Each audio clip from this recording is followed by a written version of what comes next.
Hello and welcome to this Monday edition of Spittin Sports with Lamar. I am Casey Lamar and I'm coming at you from the 256. Today, this week is going to be all about fantasy football with the preseason starting on Thursday. And today we are going to take a quick look at the quarterbacks. I know this is being posted later. Most videos, like I said, will be posted between 9 and 10 a.m. Central. This one's just coming a little later because had some other things to take care of, but this one will be posted late this afternoon on this Monday. But yes, quarterbacks for today and then running backs on tomorrow. But today's about the quarterbacks. I'm going to give the top 10 according to ESPN's fantasy predictions.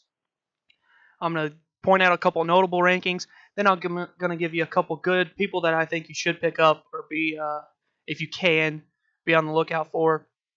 And then a couple risky picks that you might want to stay away from, in my opinion. Obviously, my opinion. Everybody has their own, but they will be mine. So let's get into the top 10 first. According to their projections, Tom Brady is the number one quarterback. He does it year in, year out. Even over 40 now, he's still one of the best to ever do it.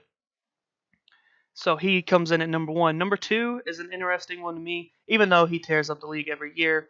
But with him being injured most of the season last year, Aaron Rodgers, it'll be interesting to see. But you can pretty much know what to expect out of him, even if he was injured last year. He came back, had a good game last year, and the one that he actually played in after his injury.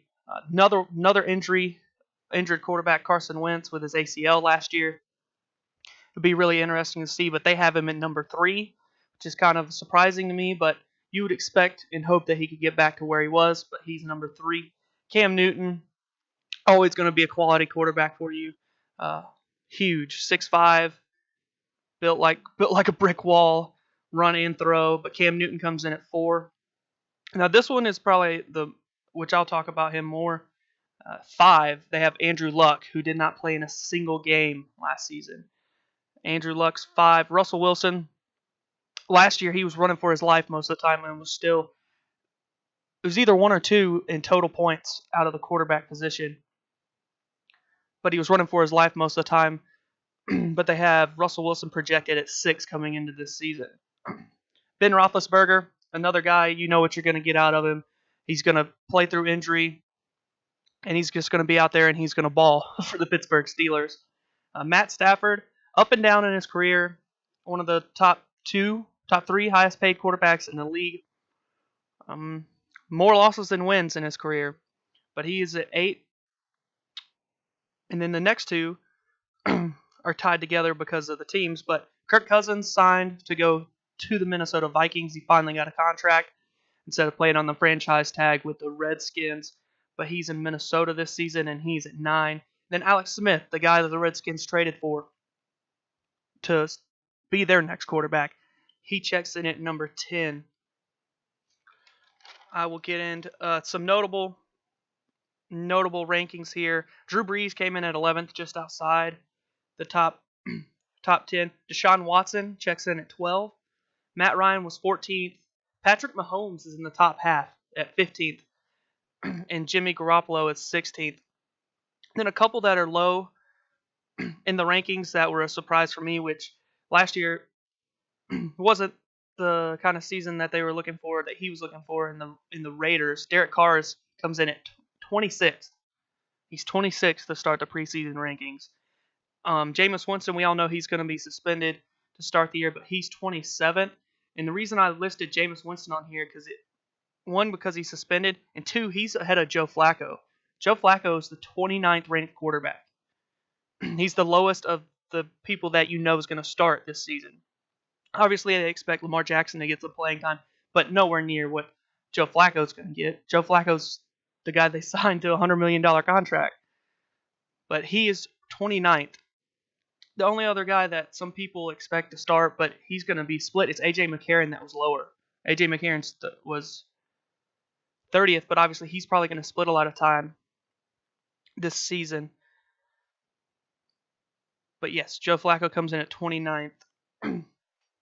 I do want to talk about, I only have 2 for the good picks and 2 for the riskies. So I'm going to get into quarterbacks I really like heading into the season that I'm going to try my best to get on my team, or I wouldn't complain about having them on my team. But it's not the ones we expect to be in the top 2 or 3, but like the Tom Brady's or Aaron Rodgers or people like that. But my first one I want to talk about is Deshaun Watson. He came in, and once he got the start, and even in the games he didn't start, uh, he really showed that he's a guy that a lot of people should have been picked higher than he was. Obviously, until he tore his ACL, but he had 21 touchdowns and only 26 quarters of play before he did tear his ACL in practice before their Week 9 game.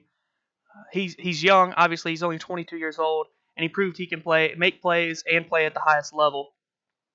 Throwing, running, doing whatever is needed to do to put points on the board for the Houston Texans.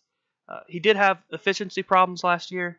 He was the worst in the league with 24% of his passes being off target. So efficiency obviously is something he needs to work on, but he has the ability to make plays.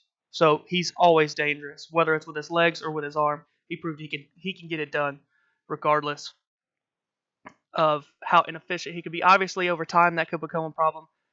But I really look for Deshaun Watson to be good this year. Last year, he was top 5. I think he might have been third when he went out. I was pretty sure he was third when he went out last year in fantasy quarterbacks, and that was him only starting 5 of the 7 games at that point. But he had 19 touchdowns over that stretch. But I think Deshaun Watson's going to be a top 5 quarterback if he stays healthy. This is all banking on health. But I think if he stays healthy, plays all season, I think he's top 5. He just gets it done while he was out there. And one more I wanted to talk about for good quarterbacks, in my opinion, is Jimmy Garoppolo. Won all 5 games that he started with the 49ers last year. He started from week 13 till the end of the season. But the 49ers won all 5 of those games. And it really showed how good he could be. But he averaged 300 in those 5 starts. He averaged just over 308 yards a game. And he had 6 touchdowns and 5 interceptions. But I look for... That was just a smaller sample size, I guess. But that was 5 games. I really look for Garoppolo. I think he's a top 10 quarterback. He came in at 16th on this list, which is right dead in the middle. And like I said, Deshaun Watson was 12, but I think he's top 5 if he plays all games. Garoppolo, I definitely think he's top 10 as long as he stays healthy and plays all the games. It will be his first full season as a starter. He signed that huge contract, highest paid player in the league. But he's proven he can make plays when he has a chance. Even when he was in New England that last season before he got traded over, he showed that he has what it takes to be a top flight quarterback. I look for him to put up some big numbers in his first season running the show. I really think he's going to be good. But like I said, he comes in at 16, but I think he's top 10. There's a few people that I think will wiggle their way out of the top 10, such as I see Matt Stafford possibly falling outside of that group. I see Alex Smith, and then I really see Kirk Cousins. I don't really know how he's going to work with a new team, but we'll see. 2 of the risky players that I'm going to stay away from myself, unless it's an absolute must that I pick them. The first one is he's ranked 5th, but he didn't play a single game last season. Andrew Luck. I have him ranked 5th going into the season. He missed all of 2017 with his hurt shoulder. He's missed 26 games over the last 3 seasons as well. He's been very injury and prone and nicked up these last 3 years. But in the last 3 seasons where he actually started at least 15 games, he was a top 4 quarterback. We know how good Andrew Luck can be, but I think the injuries, he's an injury concern, high-level injury concern, and I think missing all that time has hurt him. You don't know where he might be mentally. Missing all of an entire season without playing at all is detrimental in my mind. You just don't know where he is mentally. And then all those games he's missed over the last 3 seasons from injury, it's because we all know what he can do, but I don't see that. you just don't know where his mind is heading into the season. I'm not an Andrew Luck fan, and somehow they have him ranked in the top 5. And he doesn't. And on top of that, he doesn't have a great supporting cast around him. There's not many receivers there.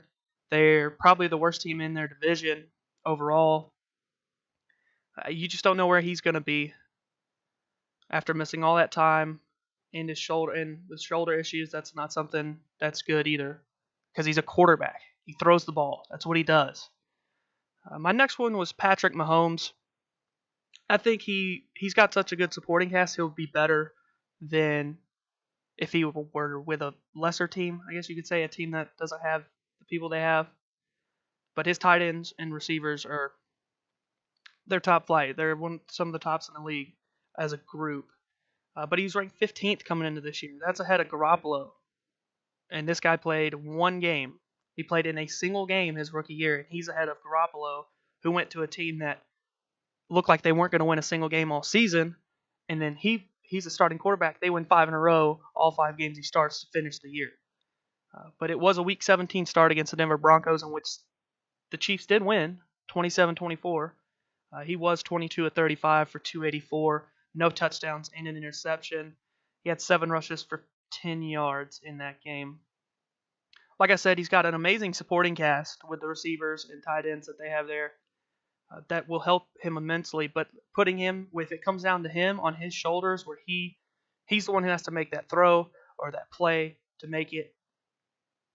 make something happen, I think it'll be very hard on him. Say some of those receivers get nicked up or somebody's not out there, I think he's going to have a hard time.